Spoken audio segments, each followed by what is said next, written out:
Olá pessoal, seja bem-vindo ao podcast Catalisadores. Esse que é o nosso espaço para a gente conversar sobre missão, igreja, cultura.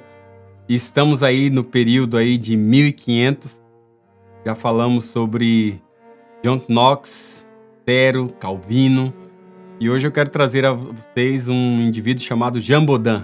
Talvez muitos de vocês não conheçam, mas nele a gente pode encontrar elementos da soberania absoluta, da ordem civil e também dos limites da autoridade, principalmente relacionados com a liderança profética adventista, fazendo essa ponte aí dentro do nosso contexto. Eu quero introduzir falando um pouco sobre essa questão da soberania do Estado e da autoridade da missão, né? Jean Bodin, ele nasceu em 1530 e faleceu em 1596, viveu em meio à instabilidade religiosa, política e social da França do século XVI, e em sua obra mais influente aí, Os Seis Livros da República, ele cunhou um conceito decisivo para o desenvolvimento do pensamento moderno sobre o poder, né, que é o elemento da soberania. Para Bodin, a soberania é o poder absoluto e perpétuo de uma república que garante a ordem civil frente ao caos da guerra religiosa. Mas a grande questão aqui é o que pode nos ensinar um defensor da autoridade centralizada, né? Um defensor da unidade estatal, sobre a liderança de um movimento profético descentralizado e escatológico como o Adventismo. Então a resposta está na tensão entre o valor da ordem e o risco do absolutismo, né? Entre a necessidade de coesão e os perigos da tirania espiritual. E esse episódio propõe um mergulho no pensamento de Bodin para, em diálogo crítico com a teologia adventista, discernir os limites e possibilidades de um governo representativo que busca não apenas manter a estrutura, mas refletir a justiça escatológica do reino. Então, nessa primeira parte, eu quero vencer com vocês o elemento da soberania como unidade de comando, né? E ela pode ser uma virtude ou um risco, porque para Jean Bodin, soberania é indivisível. A república ela precisa de um centro de comando que seja estável, supremo, que não seja submetido a nenhuma outra autoridade terrena, e a sua preocupação era proteger o Estado da fragmentação causada pelas guerras religiosas. E nesse contexto, a centralização do poder era uma garantia de paz e ordem. No entanto, quando transposto ao universo eclesiástico, esse modelo traz tanto ensinamento quanto também advertência, né? Porque a liderança da Igreja Adventista do Sétimo Dia, embora organizada em um sistema mundial coeso, ela não é soberana no sentido bodiano, né?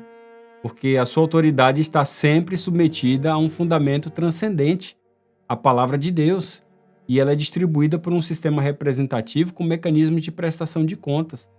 E a lição de Bodin, contudo, ela não deve ser ignorada, porque sem alguma forma de centro unificador, a comunidade ela se dilui. A unidade doutrinária, a consciência missionária e a clareza estrutural são indispensáveis para que o corpo eclesial ele funcione com propósito, mas o perigo da soberania absoluta permanece. Quando um nível de liderança ela se comporta como instância final, sem diálogo, sem consulta ou prestação de contas, e aí o espírito representativo se perde e com ele vai junto a vocação profética. Então a escatologia adventista, ao contrário de uma soberania terrena, ela aponta para a soberania do Cordeiro, que governa com justiça, com humildade, com serviço. Toda liderança que se afasta desse modelo incorre na tentação do poder absoluto, que é um poder que Bodin considerava necessário ao Estado, mas que no reino de Deus ele se revela nas vestes de servo. Tá? É completamente diferente. Um elemento que o Bodin vai trazer é a questão da ordem civil, né, e da ordem eclesial. Nós podemos ver aqui alguns paralelos e divergências. A preocupação central de Bodin era garantir a ordem civil em tempos de desintegração, e ele acreditava que a autoridade política devia ser forte o suficiente para manter a paz e fazer valer a lei. E nesse sentido, Bodin ele pode ser visto como um arquiteto da estabilidade institucional, só que esse princípio ele tem paralelo na vida da igreja, tá? A Igreja Adventista, por exemplo, ela é chamada a manter uma ordem interna que espelha a ordem divina. O Manual da Igreja, o Work Policy e os modelos organizacionais da Igreja Adventista refletem um esforço contínuo de impedir o caos organizacional e doutrinário. E aí a ordem eclesiástica é, portanto, uma forma visível de ordem espiritual. Contudo, Enquanto Baudin ele depositava sua confiança no poder humano para preservar a ordem, a igreja ela deposita sua confiança na ação do Espírito Santo, que é guiada a comunidade pela palavra. E a ordem adventista não é apenas jurídica, tá, pessoal? Mas ela é também litúrgica, ela é simbólica, ela é profética.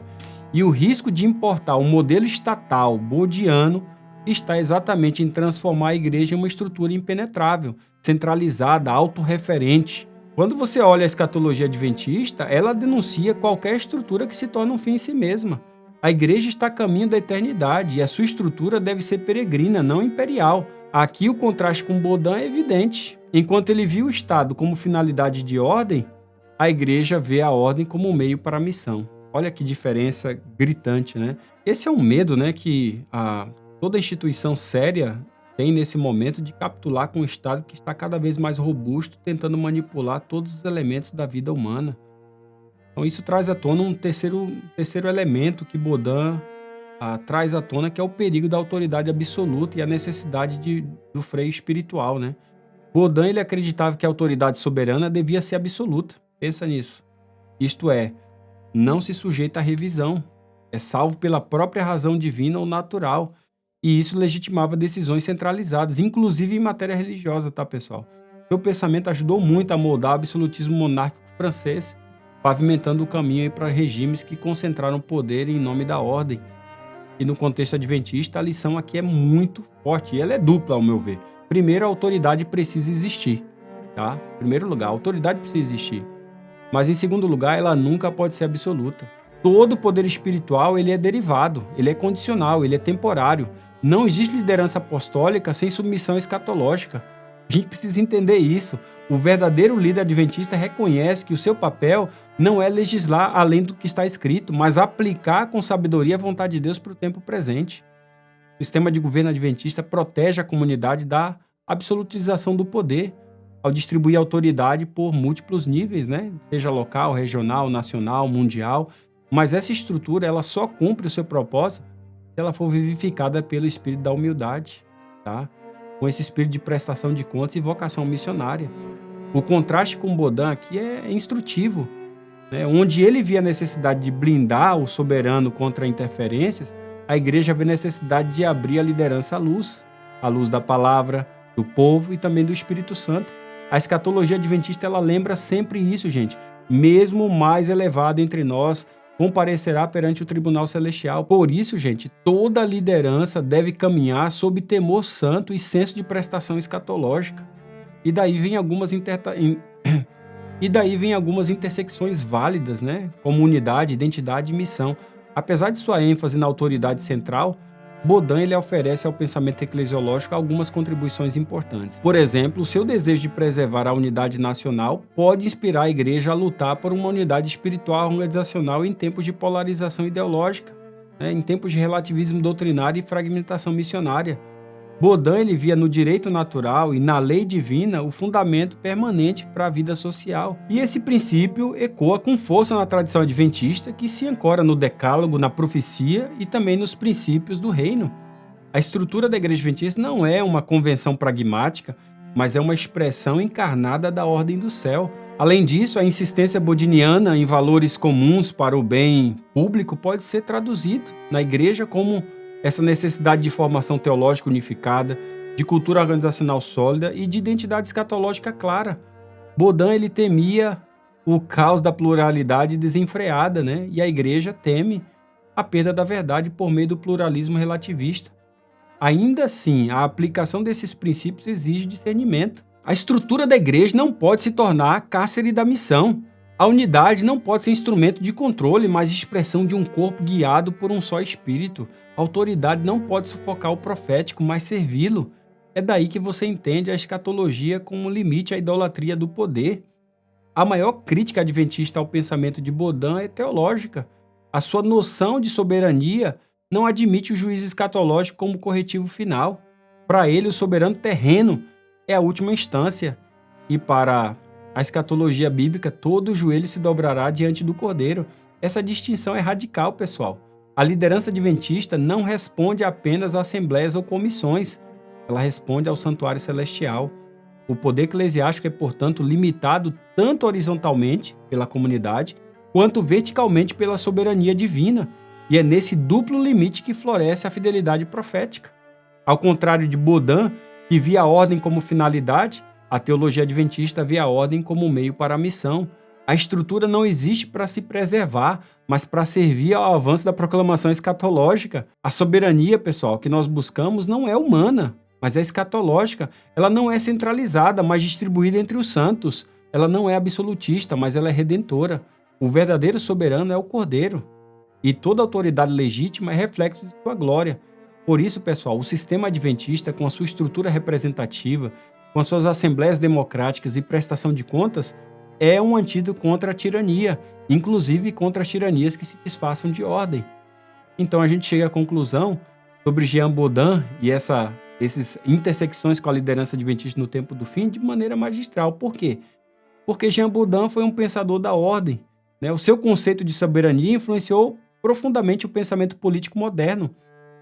Contudo, gente, ao absolutizar a autoridade terrena, também semeou o terreno para regimes que sufocaram a liberdade em nome da estabilidade.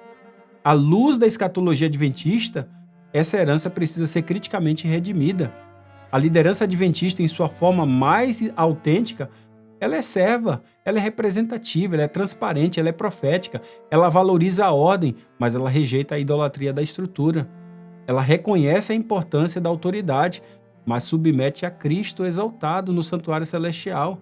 Ela busca unidade, pessoal, mas só a verdadeira unidade, aquela que se constrói ao redor da verdade.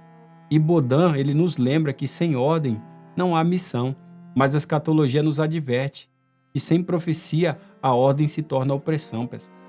A igreja do tempo do fim, ela precisa caminhar entre esses dois extremos, sustentando um modelo de igreja que seja forte sem ser autoritário, coeso sem ser centralizador, ordenado sem sufocar o espírito. E se Jean Baudin ergueu os pilares da autoridade moderna, cabe à liderança adventista erguer os marcos da autoridade escatológica, aquela que serve, que guia, que forma e prepara um povo para o encontro com seu verdadeiro soberano. Amém? Bem, esse foi o nosso episódio sobre Jean Baudin. Espero você no próximo episódio. Um grande abraço e até lá.